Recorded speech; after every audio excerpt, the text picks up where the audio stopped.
શું તમે ચાલો છો? તમને થતું હશે કે આ કેવો પ્રશ્ન પૂછી રહ્યો છો, પરંતુ કસરતના પર્સપેક્ટિવથી વાત કરી રહ્યો છું. સામાન્ય રીતે જોવા જઈએ તો માત્ર એક દૂધની કોથળી લેવા જ આવી હોય ને, અને એ પણ પાસે હોય ને દુકાન, તો પણ આપણે બાઇકની કિક મારીએ છીએ, પરંતુ આપણે કસરત નથી કરતા. હવે હેવી કસરતની વાત તો સાઈડમાં મૂકી દો, પરંતુ આપણે જો ચાલવાની કસરત કરવી હોય ને એમાં પણ ફાફા પડી જતા હોય છે. પરંતુ હવે એક રિસર્ચ થયું છે, એ મુજબ જો તમે માત્ર 20 મિનિટ ચાલો ને તો કેટલાય ફાયદા થાય છે. એટલે આજના વિડીયોમાં આપણે રિસર્ચ વિશે તો વાત કરશું અને એ પણ જાણીશું કે 20 મિનિટ, ખાલી 20 મિનિટ ચાલવાથી કેટલા ફાયદા થાય છે.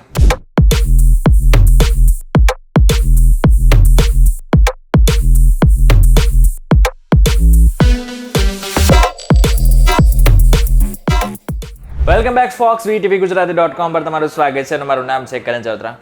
આપણી બધાની લાઈફ, મોસ્ટલી 99% લોકોની લાઈફ અત્યારે વ્યસ્ત થઈ ગઈ છે. વ્યસ્ત થવાને કારણે પણ ચિંતાનો મારો પણ એટલો જ વધી રહ્યો છે. આપણામાંથી ઘણા બધા લોકો ચિંતાને લીધે ઘણી બધી તકલીફોનો સામનો પણ કરી રહ્યા છે, ઘણી બધી બીમારીઓથી પણ ઘેરાયેલા છે. હવે સામાન્ય એવી ચિંતા થવી એ પણ સામાન્ય છે, પરંતુ હા, જો વધારે તમે ચિંતા કરવા લાગો તો તમને હાઈ બ્લડ પ્રેશર, આની સાથે ડાયાબિટીસથી લઈને હાર્ટ ફેલ થઈ શકે એવી સમસ્યાઓ પણ થઈ શકે છે.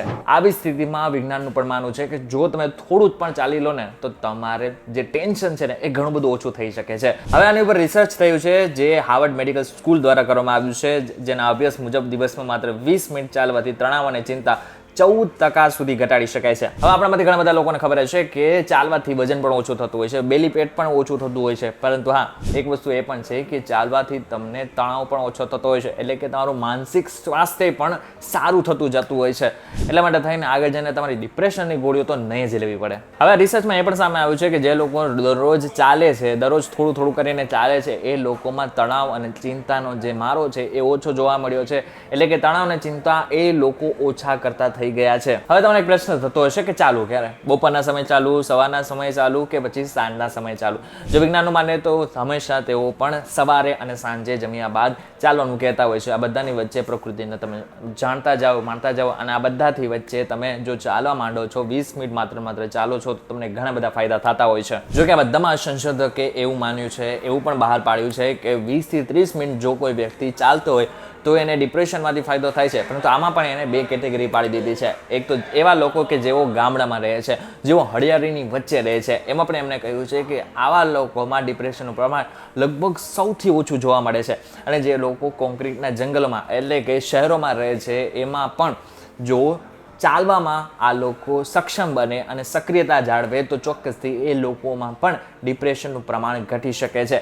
પરંતુ જો ગામડા અને શહેરની વાત કરવામાં આવે તો જે ગામડાના લોકો છે એમાં ડિપ્રેશનનું જે પ્રમાણ છે એ ઘણું ઓછું છે. સાયન્સ ડાયરેક્ટમાં પ્રકાશિત થયેલા એક અભ્યાસ મુજબ સીડીઓ ચડવું અને ઉતરવું એ એનર્જી વધારવા અને મૂડ સુધારવા માટે પણ ખૂબ ફાયદાકારક છે. હવે અહીં સુધી તમને એ તો ખબર પડી ગઈ છે કે ચાલવું એ આપણા માટે શા માટે જરૂરી છે, પરંતુ આના કેટલાક ફાયદા એવા છે કે જે જાણ્યા બાદ કદાચ તમે કાલથી જ તમે ચાલવાનું શરૂઆત કરી નાખશો. હવે એને ફાયદાની જો વાત કરીએ તો એમાં તણાવ અને ચિંતા ઘટે છે, હાડકાં મજબૂત થાય છે, હૃદય અને ફેફસા મજબૂત થાય છે, ડાયાબિટીસમાં રાહત થાય છે, હાર્ટ એટેકનું જોખમ ઘટે છે, વજન ઓછું થાય છે, બીપી પણ માપમાં રહે છે. હવે આમાં પણ ઘણા બધા લોકો એક્સક્યુઝ કરશે કે મારી પાસે સમય નથી, સવાર ઉઠી નથી શકતો, સાંજે ચાલી નથી શકતો, અને ઘણા બધા એક્સક્યુઝ કરશે.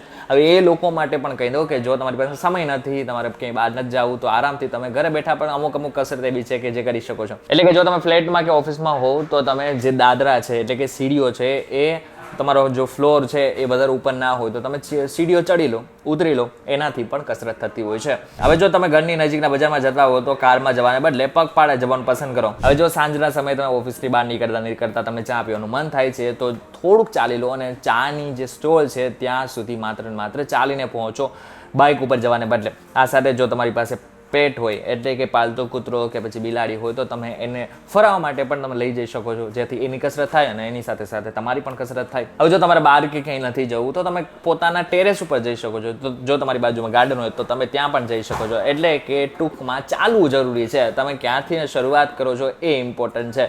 માત્ર 20 મિનિટથી શરૂઆત કરી શકો છો. અને જે લોકોને કોઈ પણ પ્રકારની તકલીફ છે એ ડૉક્ટરની સલાહ લઈને ચાલવાની કોશિશ કરી શકે છે. આમ તો જો કે મોટા ભાગના કોઈ પણ રોગમાં પણ માનવામાં આવતું હોય છે કે ચાલવું ચાલવું જરૂરી છે. પરંતુ હા, એક વસ્તુ બાકી છે કે જો તમારે ચાલવાની શરૂઆત કરવી છે તો હેલ્થના પર્સપેક્ટિવ જો માનીએ તો તમારે ડૉક્ટરની સલાહ લઈને જ આ પ્રકારની કોઈ પણ કસરત કરવી જોઈએ. પરંતુ હા, ચાલવું જરૂરી છે. ત્યારે તમને ખબર પડી ગઈ છે કે ચાલવાથી કેટલા ફાયદા થાય છે, આના ઉપર થયેલું રિસર્ચ શું કહી રહ્યું છે, અને આ બધાથી મહત્વનું આ વિડીયોને મેક્સિમમ લોકો સુધી પહોંચાડી દેજો. એવા લોકો સુધી પહોંચાડી દેજો કે જેઓ આળસ કરી રહ્યા છે, જે તમારી સાથે સવારમાં ચાલે નથી આવી રહ્યા, એ લોકોને પણ આ વિડીયો પહોંચાડી દેજો કે જેથી તેઓ પણ કાલ સવારથી તમારા ભેગા ચાલવા આવી શકે.